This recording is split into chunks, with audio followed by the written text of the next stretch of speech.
They say you never really know someone until you see them at your weakest moment.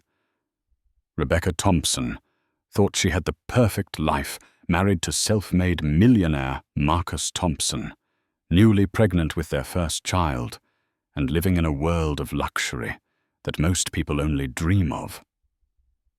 But when a sudden medical emergency sent Rebecca to the ICU, her entire life was turned upside down. While she fought for her life in a hospital bed, the husband she trusted was in a courtroom filing for divorce. Little did he know this would set in motion a chain of events that would shatter old loyalties and reveal buried secrets, and ultimately cost him everything. Rebecca Thompson had always been raised on fairy tales. Growing up in the small coastal town of Belle Harbor, Maine, she believed in happily ever afters and love that could conquer all. When she was 24, she met Marcus Thompson, who at the time was a charming entrepreneur, already making waves in the tech world. He was older, self-assured, and exuded that magnetic confidence of someone who'd built themselves from the ground up. It wasn't long before they married in a lavish ceremony at the St. Regis in New York City. Friends, business associates, and celebrities dotted the guest list. Even a famed philanthropist, Annabelle Jenkins, a name that popped up frequently in society pages, was spotted offering her congratulations. From the outside, they were perfect. A handsome, dedicated husband with a Midas touch in business, and a graceful, supportive wife who was rumored to be the secret source behind his success. Standing side by side, they embodied power and poise, always impeccably dressed, always smiling for the cameras. Paparazzi occasionally caught them strolling hand in hand through Manhattan's Upper East Side. Magazines ran features on them with headlines like Tech Titan and His Muse, or Behind Every Great Man is a Woman, like Rebecca. Yet behind the glitz and glamorous photo ops, their union was underpinned by uneasy truths. Rebecca often felt like an accessory in Marcus's life, paraded around to charm investors at cocktail parties, but rarely consulted about serious decisions. If she did voice her opinions, Marcus would respond with a patient but dismissive smile. Over time, her insecurities festered. She told herself repeatedly that she just needed to get used to the pressure of being the wife of a driven, unstoppable entrepreneur. The moment she found out she was pregnant, she felt it was a chance to deepen their bond. She imagined him being ecstatic, cradling her belly with tender excitement. She pictured raising a child in a beautiful home, continuing the Thompson legacy, with love at its core. But Marcus's reaction was unexpectedly lukewarm. He didn't protest. He didn't throw confetti either. "Oh," was all he said at first. Then he smiled stiffly and kissed her on the forehead. It was as if the news was nothing more than another item on his to-do list. Something about that moment lodged itself in Rebecca's heart like a splinter, though she tried to ignore it. As the weeks progressed, Marcus busied himself with expansions, acquisitions, and a new business venture involving cybersecurity software that eventually netted him a multi-million-dollar contract with the US government. He attended prenatal appointments with her, but his mind was miles away. Meanwhile, Rebecca's mother, Linda Walsh, was her rock, always a phone call away when morning sickness overwhelmed her, or when emotional doubts plagued her. Rebecca's world turned upside down one cold afternoon, just after her second trimester started. She'd gone to a routine checkup with her obstetrician, Dr. Katrina Goldberg, who noticed that Rebecca's blood pressure was dangerously high. Concerned about preeclampsia, Dr. Goldberg insisted on immediate hospitalization for further tests. That was the beginning of a nightmare. Within hours, her condition deteriorated. Rebecca collapsed in the hospital corridor, racked by a searing headache. She remembered hearing frantic voices, the rush of footsteps, and the beeping of monitors, before everything faded to black. Rebecca's collapse jolted Marcus. Although it's easy to paint him as a villain, the truth was more complex. He was at a critical juncture in his business dealings, about to sign a deal with an influential investor named Stefan Horowitz, whose equity infusion could catapult Marcus's cybersecurity firm, ThompTech Solutions, to the pinnacle of the tech world. He rushed to the hospital when he received the call from Dr. Goldberg's office. As he strode down the fluorescent-lit hallway, his heart pounded in a discordant rhythm.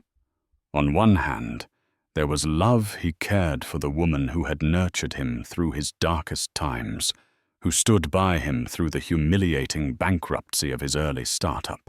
On the other, a sense of panic he had never experienced before took hold, fear that everything he worked so hard for might come crashing down if his wife's health complicated his professional life. When he arrived at her ICU bed, the sight of her so fragile, connected to Monitor's face pale and lips chapped, plucked a chord of genuine sorrow in him. He held her hand and sat silently, the hum of medical devices echoing in the background. For a moment he forgot about his looming business deals and the phone calls from attorneys waiting for his signature on various contracts. Yet it was also during this time, in the swirl of anxiety, that a perverse logic took root in his mind. If Rebecca's health became a long-term issue, if he were forced into an extended caretaker role, would it derail everything? The child, too. How would that impact his bottom line, his time, his ambitions? Those were the questions swirling in his mind when the day nurse, Evelyn Castro, tapped him on the shoulder, gently saying that visiting hours were over and that Rebecca needed rest. As he walked out, an icy coldness descended on him. He told himself that it was best to prepare for contingencies, just as he always did in business, to protect his assets, to protect his future. The idea of filing for divorce while his wife was in the ICU had first been planted by his longtime friend and attorney Richard Yates, a shrewd legal mastermind who specialized in asset protection.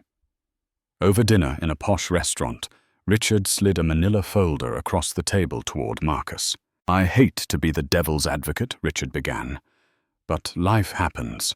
If you want to protect ThompTech Solutions from any entanglement arising from potential lawsuits, medical bills, or extended incapacity of your wife." Marcus stared at the folder. A swirl of emotions brewed within him. Guilt, fear, but also an odd sense of relief. "I can't do that." "She's pregnant," he finally said, voice low. Richard pressed on. "Look, you can drag this out, Marcus, but better do it now than when you're deeply entrenched. If your wife's condition gets worse, or if there are complications, you might find yourself cornered. You'd be legally bound to shoulder medical bills plus child support plus spousal support if she can't work. That's tens of millions, maybe more. Think about it." And Marcus did think about it. He brooded losing sleep as he re-ran the calculations, imagining worst-case scenarios. He even visited the hospital one more time, seeing how helpless Rebecca was. Something about her vulnerability both tugged at his heart and triggered his fortress mentality. Everyone in business knew that Marcus never took risks that could derail him. So he made the decision that sealed his fate. He quietly asked Richard to proceed with drafting divorce papers, ensuring as little public spectacle as possible. Over the next few days, a web of confidentiality agreements was spun. Hush money, readied for hospital staff or anyone else who might leak the story. Marcus rationalized that once she recovered, they could finalize details amicably. He'd pay her off, keep a cordial relationship for the sake of the child, and remain unencumbered to pursue his ambitions. No one could have predicted that this cold, calculated move would set the stage for a revenge that would shake Manhattan's elite to its core. While Marcus was filing documents in secret, Rebecca's mother, Linda Walsh, became suspicious of his absences. Each time she arrived at the hospital, Linda found that Marcus was at a meeting or caught in traffic. He'd appear only briefly, usually in the late evening, pacing by his wife's bed or standing near the window lost in thought. He never stayed long enough to catch up thoroughly on the day's events or talk to the doctors in detail. Linda had never fully trusted Marcus. She recognized in him a self-serving streak that reminded her of her ex-husband, Rebecca's estranged father. And now, with her daughter lying unconscious, Linda's protective instincts were heightened. Whenever she attempted to question Marcus, he deflected. She wanted answers about the medical bills, the next steps in Rebecca's care, and what he intended to do about the baby if her condition worsened. But Marcus would just assure her everything was under control, leaving Linda's queries hanging in the sterile hospital air. One afternoon, Linda was in the cafeteria picking at a stale sandwich when she overheard two nurses whispering. Their conversation made her freeze. "Yes, I heard Mr. Thompson's attorney came by earlier," whispered Nurse Evelyn Castro, the same nurse who had politely asked Marcus to leave the ICU. They said something about delivering papers. Poor Mrs. Thompson. If she finds out... My goodness. Linda's heart hammered in her chest. She didn't catch the entire conversation, but she heard enough to sense something big and potentially devastating was unfolding. She dropped her sandwich into the trash, marched back to the ICU, and demanded to speak with Dr. James Ackerman, the head physician overseeing her daughter's case. "What's really going on with my daughter's condition, Dr. Ackerman? And where is Mr. Thompson's attorney in all this?" Linda demanded. Confused Dr. Ackerman told her politely that he had no idea about an attorney's business there. Then he laid out the facts. Rebecca was suffering from complications related to preeclampsia. Her blood pressure was dangerously high, and there was a risk of seizures. The medical team was doing all they could, but her road to recovery was uncertain. The mention of a lawyer was beyond his scope. Tension coiled inside Linda like a snake ready to strike. She realized she would have to dig deeper and quickly if she wanted to protect her daughter. In the following days, Rebecca's condition improved slowly but steadily. She drifted in and out of consciousness, sometimes able to open her eyes and faintly acknowledge visitors. Linda and Dr. Goldberg stayed by her side, offering gentle reassurances, monitoring her vitals, ensuring the baby was stable. Marcus stayed away more often, excusing himself with pressing business matters. Unbeknownst to Linda, he was also meeting with attorneys to finalize the divorce petition. The rumor mill among the nursing staff had grown louder, but Linda couldn't gather substantial proof yet. One early morning around 5 a.m., Rebecca finally came to in a more lucid state. Linda, who had dozed off in the corner, was awakened by the beeping of the monitors. She rushed to her daughter's side. "Where am I, Rebecca?" whispered voice, cracking. "You're at Bellevue Hospital's ICU. You had a severe episode of preeclampsia," Linda explained gently, her voice quivering with relief. "You and the baby are stable now." Rebecca tried to recall what had happened. There were hazy memories of doctors leaning over her, the swirl of hospital corridors, and the excruciating headache that knocked her out. She moved her hand instinctively to her belly. Is the baby okay?" Linda nodded, tears in her eyes. "Yes, honey. The baby's okay. Just focus on getting better." Rebecca managed a small, shaky smile. She was alive, and her baby was safe for now. But the nightmare was far from over. Linda decided to wait until her daughter regained more strength before mentioning anything about Marcus's suspicious behavior. Over the next 48 hours, Rebecca grew stronger. She began physical therapy to combat the muscle weakness from being bedridden, though Dr. Goldberg was cautious. She saw reason for optimism. Normalizing blood pressure, improved organ function, and crucially, signs that the fetus was healthy despite the trauma. During this critical recovery window, Linda wrestled with a moral dilemma. Should she confront Marcus outright? Should she tell Rebecca what was potentially afoot? Or should she gather more evidence? Eventually, Linda decided that she owed it to her daughter to protect her interests.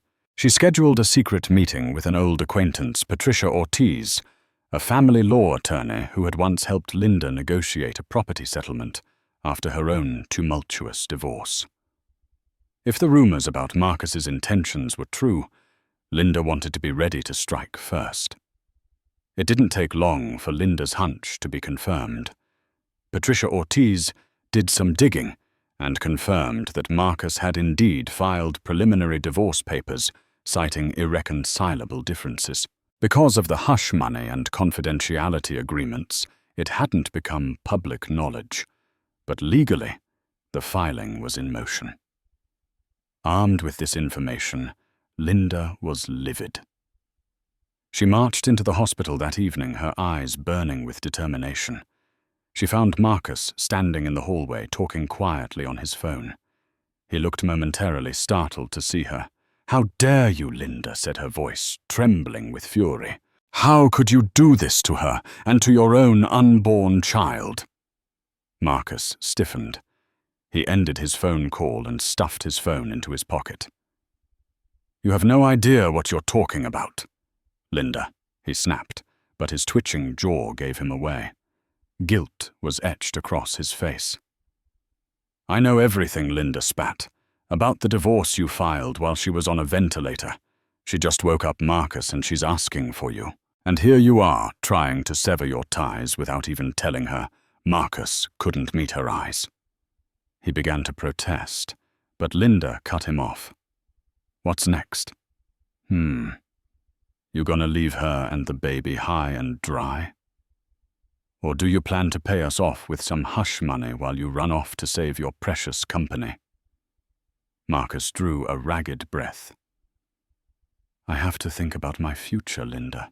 My business, my entire empire depends on me being capable and unburdened by—" He hesitated, realizing how cold the word sounded. "Unburdened? She's your wife, and that child is your flesh and blood." Linda's voice cracked with disbelief. "I swear you will regret this." Before Marcus could respond, Linda turned on her heel and stormed toward Rebecca's ICU room, slamming the door behind her. Marcus remained in the corridor, shoulders sagging under the weight of a decision that now felt heavier than any business deal he'd ever negotiated. Inside the ICU, Linda paced around, contemplating how to break the news to Rebecca. But as she saw her daughter propped up on pillows, eyes full of pain and confusion, Linda's anger softened. She wanted to shield her child from the heartbreak. Yet she knew that if Rebecca didn't find out now, it could be too late to protect her legally. Gently, Linda explained what she knew. Rebecca listened in stunned silence, her hands clutching the bedsheets. Tears pooled in her eyes as Linda continued detailing how Patricia Ortiz had discovered the divorce papers, the hush money, and everything that suggested Marcus was methodically extricating himself from the marriage. Why was all Rebecca could whisper.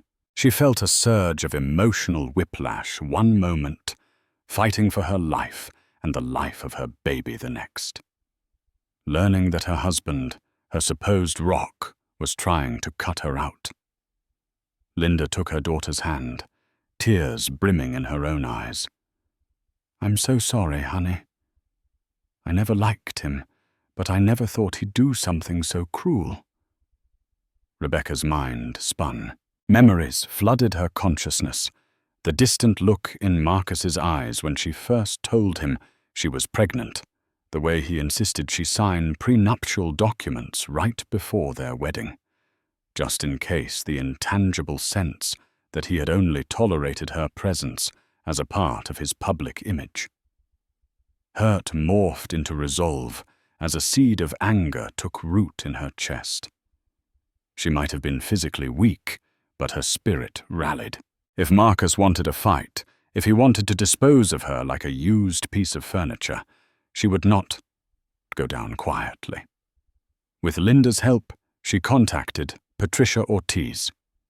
And so began Rebecca's journey of legal retribution, a quest to protect herself, her unborn child, and everything she believed she deserved. While Rebecca was recovering in the hospital, Marcus was busy finalizing a mega deal with Stefan Horowitz. The contract, valued at over $300 million, would grant TompTech Solutions an exclusive license to deploy its cybersecurity software across multiple international government agencies. It was the kind of deal that would cement Marcus's name as one of the top tech magnates in the country, if all went smoothly. At the celebratory dinner in a private lounge at the Mandarin Oriental, Marcus raised a glass of champagne with Stefan and a handful of other investors. Dressed in a crisp, tailored suit, he cut the figure of a triumphant conqueror. Yet beneath the facade, his nerves were frayed. He kept glancing at his phone, half expecting some catastrophic message from the hospital, or worse, from Linda or his legal team.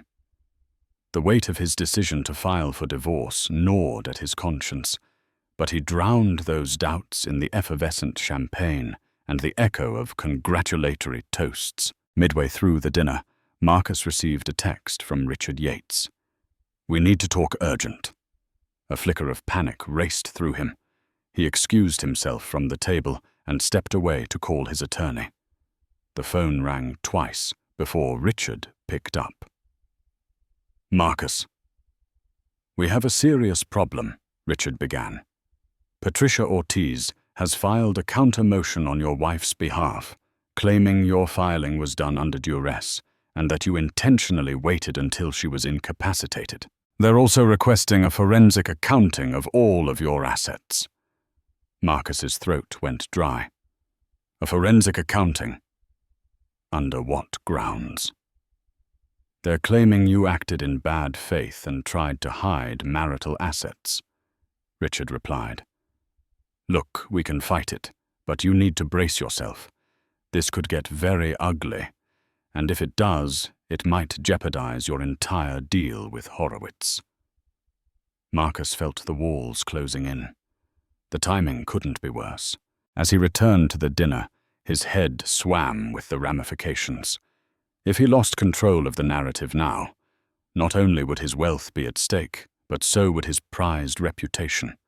He forced a smile at the investors, ignoring the dread creeping through his veins.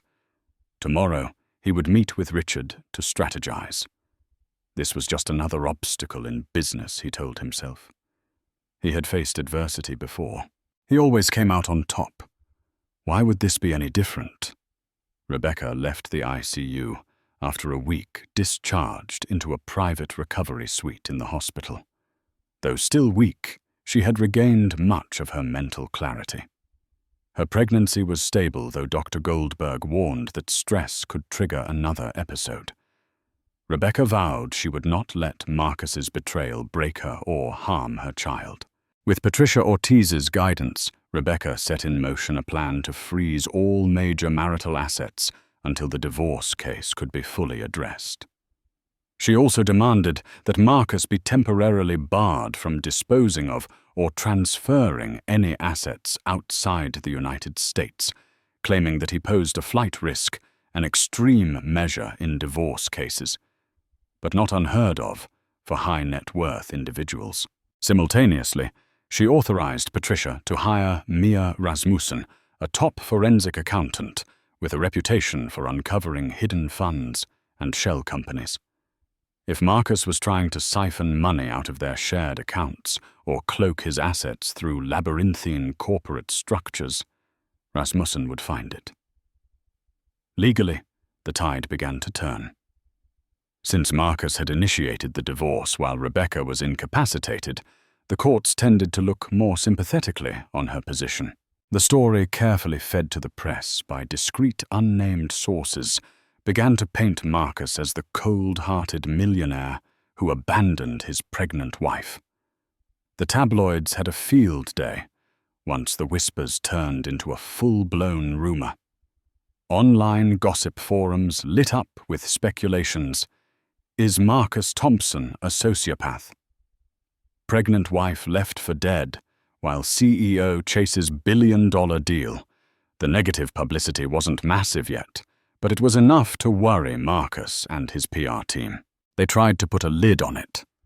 They spun a narrative that Rebecca had serious health issues and a prenuptial dispute triggered the legal filings. But the rumor mill was unstoppable each day, bringing new allegations. Some claimed Marcus had a mistress on the side, though no concrete evidence had surfaced to support that. Others said he was planning to cut his wife off and use his money for questionable investments overseas. While all of this churned in the background, Rebecca focused on her recovery. She leaned on Linda for emotional support and took solace in the fact that her baby was doing well. She felt each soft flutter of movement like a promise that she would not be alone in this fight. With the legal entanglements intensifying, Marcus found himself cornered. Stefan Horowitz grew skittish about finalizing the $300 million deal, worrying that a massive public divorce scandal could impede future government contracts. The cybersecurity sector was notoriously sensitive to negative press. The slightest controversy might cause suspicion among government agencies concerned about awarding big contracts. Desperate to salvage the deal, Marcus suggested to Horowitz that they finalize the partnership under a new corporate entity, thereby distancing it from his personal life. Horowitz reluctantly agreed, but demanded more favorable terms, effectively strong-arming Marcus. In parallel, Richard Yates struggled to keep up with Patricia Ortiz's relentless attacks. Every day brought a new motion or discovery request. Then came the blow they never saw coming. Mia Rasmussen discovered offshore accounts in the Cayman Islands, tied to Marcus's name, accounts he'd never disclosed. For years, Marcus had funneled a portion of his earnings there, presumably to avoid certain taxes or to keep some of his fortune off the radar. That revelation gave Rebecca the moral high ground in court and the public eye. Patricia Ortiz leaked just enough of the information to the press to make it clear that Marcus had hidden assets. Now, not only was Marcus the husband who filed for divorce while his wife clung to life in the ICU, but he was also a potential financial manipulator. Under this mounting pressure, even some of Marcus's staunch allies began to distance themselves. The board of TompTech Solutions, eager to protect the company's reputation, quietly asked him to consider temporarily stepping down as CEO until the scandal blew over. Marcus refused, but the damage was done. His once unassailable confidence was shaken. In the midst of this maelstrom, Marcus's father, Charles Thompson, arrived in New York. A retired Air Force colonel living in Florida, Charles had always disapproved of his son's mercenary approach to life and love, but he also harbored a measure of paternal pride in Marcus's achievements. Concerned about the press coverage and alarmed by Linda's frantic phone calls, Charles took the first flight out of Tampa. Sitting in Marcus's penthouse apartment, which felt emptier than ever, Charles confronted his son. "Tell me you didn't do what the papers are saying," Charles asked, eyes tinged with disappointment. Marcus sighed, running a hand through his hair. "I didn't have a choice, Dad. My business, my entire life's work was on the line." Charles scowled. "Listen to yourself. You're talking about your pregnant wife, your unborn child. Since when did those become disposable? Marcus had no immediate reply. He stared at the sprawling city skyline, hands trembling. Deep down, some part of him regretted his actions, but he felt trapped by the path he'd chosen. His father's disapproval only twisted the knife deeper. Eventually, Charles shook his head. You made your bed, son. Now you've got to lie in it. Unable to stand the weight of his father's judgment, Marcus left to meet with Richard Yates for another strategy session. A part of him wished he could turn back the clock, take a different approach, or at least handle the situation with more compassion. But it was too late now. The divorce was in motion, the public image was tarnished, and the only thing left was to fight to preserve whatever scraps of dignity he had left. Meanwhile, Rebecca was discharged from the hospital and moved temporarily into her mother's condo in Upper West Side Manhattan. Though the place was smaller than the opulent penthouse, it was filled with warmth and maternal care. Linda fussed over every detail, making sure her daughter had nutritious meals, comfortable bedding, and a peaceful environment. Sitting on the floral couch, Rebecca sipped herbal tea and scrolled through the headlines on her phone. Marcus Thompson's hidden offshore accounts exposed. High-stakes divorce, tech, CEO, abandons pregnant wife in ICU. Rebecca Thompson's battle for justice. Will she win it all? It was surreal reading about her personal life plastered across tabloid websites. If she hadn't lived through it, she might not have believed it herself. She reached for her phone and dialed Patricia Ortiz. Patricia. I need to do something. I can't just sit here while Marcus tries to spin this story, Rebecca said. Patricia was calm, professional. We're already making headway, but I have a suggestion. Sit down for an exclusive interview with a reputable media outlet. Let people see the real you. Hear the truth from your own mouth. It will not only garner public sympathy, but could help your case in court. Rebecca hesitated. She despised the idea of turning her heartbreak into public spectacle. But she also realized it might be the most powerful tool she had. The next day, she agreed to an interview with Susan Reynolds, a respected journalist with the New York Chronicle. Susan was known for her balanced reporting and empathetic tone. They met in Linda's condo, where the interview took place under the watchful eye of Patricia Ortiz. Seated across from Susan, cameras rolling, Rebecca told her story. She described the joyous news of her pregnancy, the shock of her sudden illness, and the heartbreak of discovering her husband's betrayal while she was unconscious. Her voice quivered at times, but she held her composure. By the end, tears glistened in her eyes, and Susan, initially poised, looked visibly moved. That interview broadcast on prime-time TV and splashed across online platforms was the turning point. Public sentiment swung decisively in Rebecca's favor. The pressure on Marcus intensified like a vice. 2 weeks later, the divorce case was slated for its first hearing. The day of the hearing, the courtroom was packed. Reporters, curious onlookers, even a smattering of activists championing women's rights. Rebecca arrived dressed in a simple black maternity dress, leaning on Linda's arm. Despite her calm exterior, her heart pounded.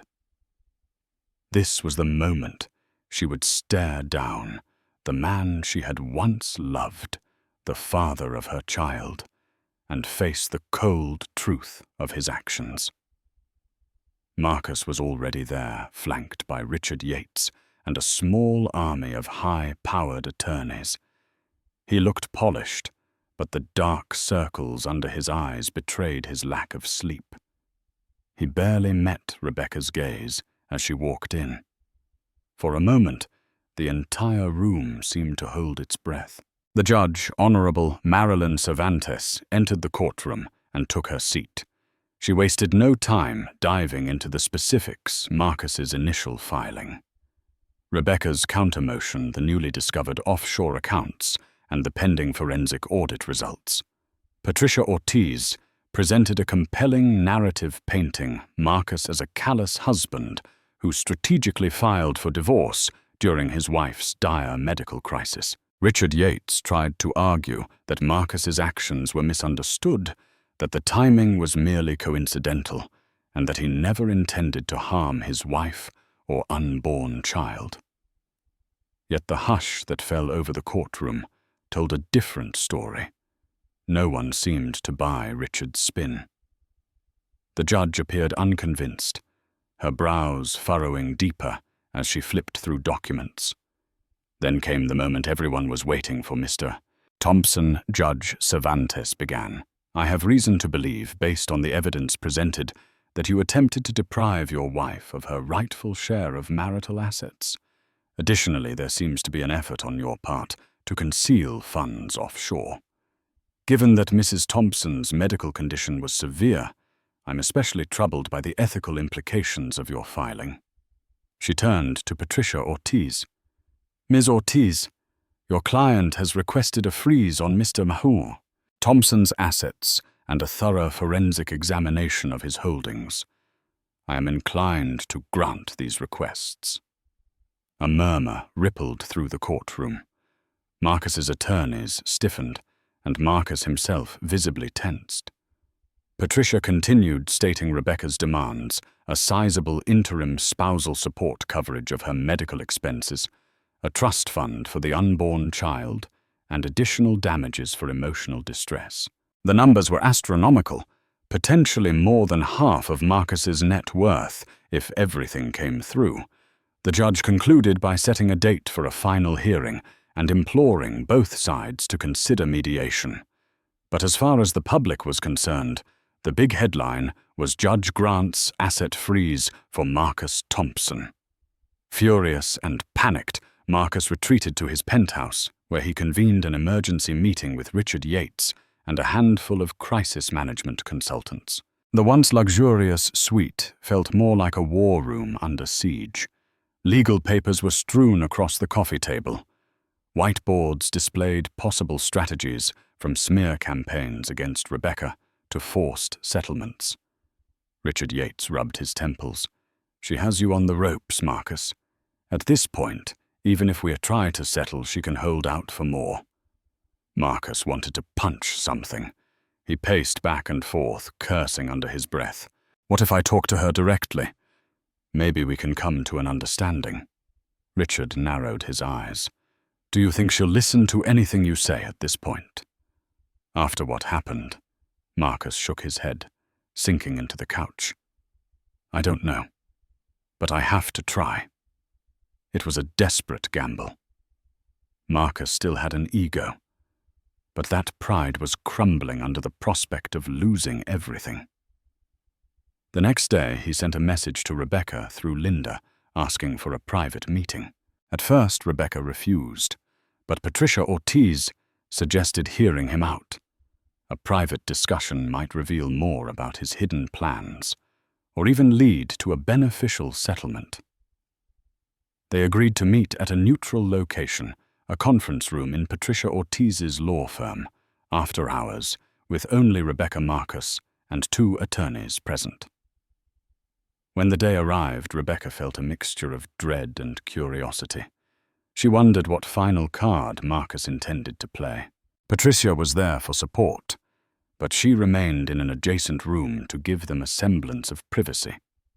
Marcus entered, shoulders slumped. For the first time since their relationship had turned sour, Rebecca saw what looked like genuine remorse in his eyes. They sat across from each other at a long oak table, the fluorescent lights reflecting off its polished surface. How are you feeling? He asked quietly, voice betraying a hint of tremor. Rebecca raised her chin. As well as can be expected. The baby is healthy, at least. He nodded, fiddling with a pen on the table. After a few moments of silence, he spoke again. I'm sorry. I know you won't believe this, but I never wanted to hurt you. I was just trying to protect what I built. Rebecca's face flushed with anger. You mean protect your money? Marcus winced. My money? Yes, but also my future. My freedom. I've always been terrified of losing everything, you know that. I thought I was being practical. Practical, Rebecca said in disbelief. You call leaving your pregnant wife while she's in the ICU practical? He clasped his hands together, head bowed. I made a mistake. A huge mistake. Rebecca stared at him. Her memories of their early love collided with the harsh present. For a moment, she almost believed he regretted it. But the damage was done. You want me to take pity on you now? She asked, her voice trembling. After all the lawyers, the hidden accounts, the heartbreak you put me through. Marcus sighed, tears welling in his eyes. I'm asking for understanding, not pity, and I'm prepared to offer a substantial settlement. You'll be well taken care of, and so will our child. Rebecca arched an eyebrow, her tone turning ice cold. And what if I decide to take you for everything you've got? He swallowed hard. I'm trying to prevent total destruction for both of us. If this goes to trial, the media frenzy will be insane. We'll be picking apart each other's lives for months, maybe years. Think about the stress on your health, on the baby. She shook her head, tears glistening in her own eyes. I didn't create this situation, Marcus. You did. And I will not let you bully me with the notion of a media frenzy. We're already in a media frenzy thanks to your arrogance. Marcus's facade cracked. He hung his head, seemingly beaten. I can't force you, but if there's any chance we could settle out of court, it might be easier on both of us. Rebecca stared at him, a kaleidoscope of emotions swirling within her. The sense of betrayal still burned hot, but a part of her wanted closure, wanted to move on without letting this saga define her or her child's future. I'll think about it, she said coolly. You'll hear from my attorney. Marcus nodded somberly. That's all I can ask. He left, and for a moment the room felt like a vacuum. Patricia re-entered, placing a reassuring hand on Rebecca's shoulder. Rebecca exhaled a shaky breath, uncertain whether the encounter had brought her any peace. In the ensuing weeks, negotiations went back and forth. Marcus's team offered a hefty sum, tens of millions in cash, plus property, plus child support. They wanted a non-disclosure agreement that would bar Rebecca from discussing the details publicly. Patricia Ortiz advised caution. The NDA might be standard in high-profile divorces, but remember, you'll be silenced. If you're comfortable with that, it might be a path to move on with financial security. If you're not, we can go for the jugular in court. Rebecca thought about the pros and cons. Part of her wanted the entire world to hear her story and see what a coward poor Marcus was. But another part was tired of doctors, attorneys, paparazzi. She just wanted to protect her child and build a new life. Unexpectedly, though Mia Rasmussen, still digging through financial records, uncovered yet another hidden layer of offshore entities. This time, the amounts involved dwarfed the initial findings. Hundreds of millions stashed under shell corporations came to light. In a twist of fate, the new revelations also implicated Marcus in possible tax evasion and fraudulent transfers. Patricia and Rebecca realized they now held a nuclear weapon in their arsenal. If they went public with this information, it wouldn't just cost Marcus his fortune. It could land him behind bars. Marcus's entire empire teetered on the brink of collapse. When Richard Yates learned of the new revelations, he scrambled to set an emergency mediation session. The settlement offer skyrocketed. By now, Marcus was a cornered animal. He couldn't risk the public, the IRS, or the SEC discovering the extent of his deceit. More importantly, if Horowitz found out, the $300 million deal would be dead, and Tech Solutions would be blacklisted in the tech industry. Patricia and Rebecca walked into the mediation with calm confidence. Marcus was visibly distraught, sweat beading on his brow. After hours of tense discussions, he signed an agreement that essentially granted Rebecca everything she asked for. 1. A lump sum payout that placed her among the wealthiest women in Manhattan. 2. Full ownership of multiple properties, including the penthouse. 3. A trust fund for the child that guaranteed financial security for life. 4. Coverage of all medical expenses, past, present, and future. 5. No gag order about the details. Rebecca was free to speak her truth if she chose. And so, with a trembling hand, Marcus gave away what he'd spent a lifetime amassing. He stared at the signature line, realizing that in trying to keep everything for himself, he ended up losing it all. The estate in Rye became more than just a house. It became a sanctuary, nestled among whispering trees and perched with a view of the tranquil Long Island Sound. It was the kind of place Rebecca used to see in magazines, never imagining she would one day call it home. The quiet, the sea breeze and the rhythm of waves helped her breathe again, helped her heal. Linda, ever the tireless protector, moved in to help Rebecca settle. They repainted the nursery in soft hues of lavender and cream. Linda filled the kitchen with homemade soups and herbal teas, and on quiet mornings they would sip together on the veranda while discussing baby names, nursery rhymes, and memories from Rebecca's childhood. The bitterness of betrayal was still present, but it no longer dominated every conversation. Instead, there was laughter, tentative at first, then stronger each day. Rebecca received hundreds of letters from women across the country. Some were mothers who had faced betrayal during pregnancy. Others were professionals who'd been cut down by men in power. A few simply wrote to say, "Thank you. You reminded me I deserve more." One letter in particular stood out. It was from a young woman named Kelsey, a paralegal in Chicago. She wrote, "I saw you on the morning show. I was sobbing on the train to work. I'm going through a divorce while raising my 2-year-old. You made me believe I could fight and win too." Rebecca wept reading that letter. In that moment, she realized the ripple effect of her story. What had started as a nightmare had grown into a message, one that echoed far beyond courtrooms and media headlines. With Patricia Ortiz's encouragement, Rebecca established the Grace Foundation, named in honor of her daughter's middle name and her late grandmother. The nonprofit focused on providing legal support and emergency financial assistance to women in crisis pregnancies, especially those abandoned by their partners or facing legal coercion.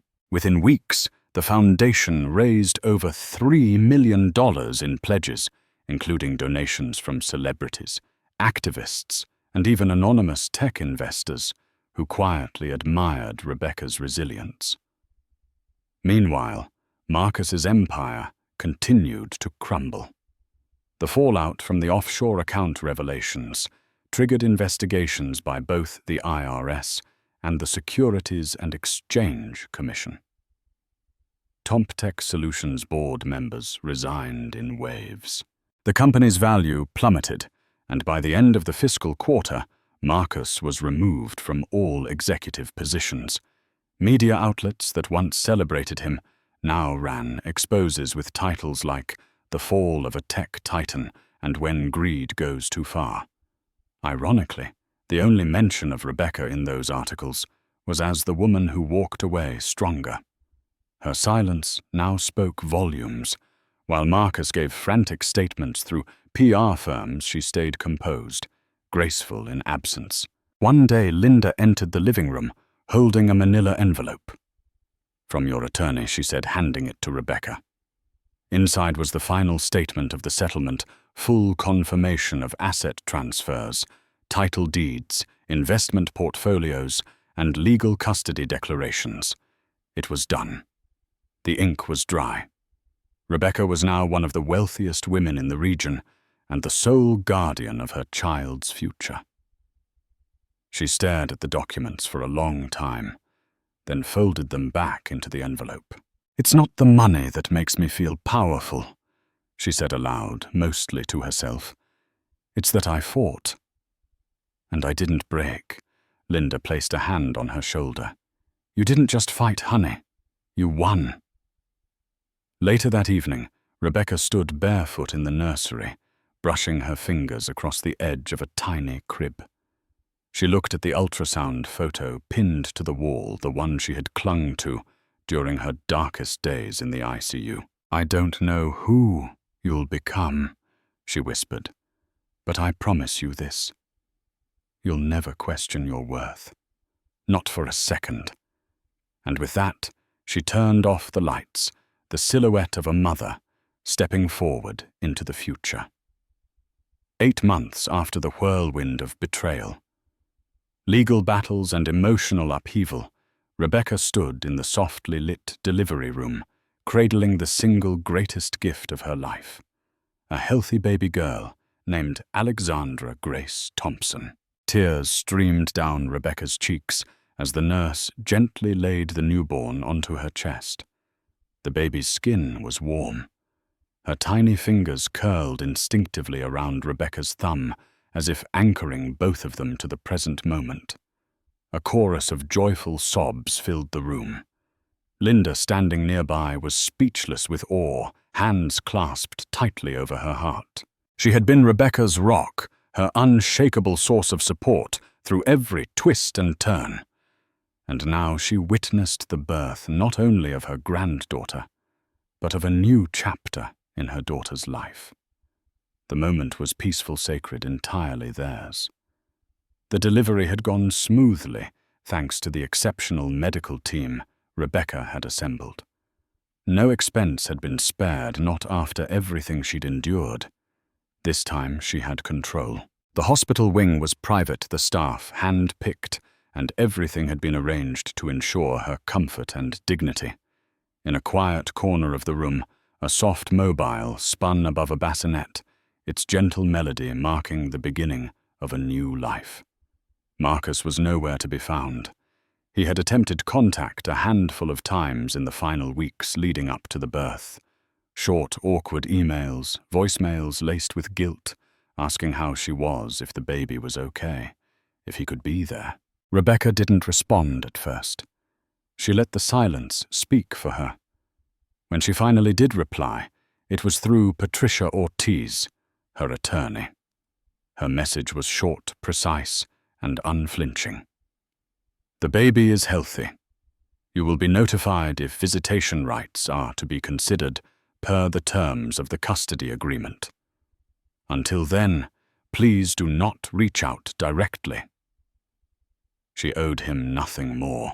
Legally, the custody arrangement heavily favored Rebecca, thanks to the court's recognition of Marcus's prior conduct and the comprehensive settlement agreement.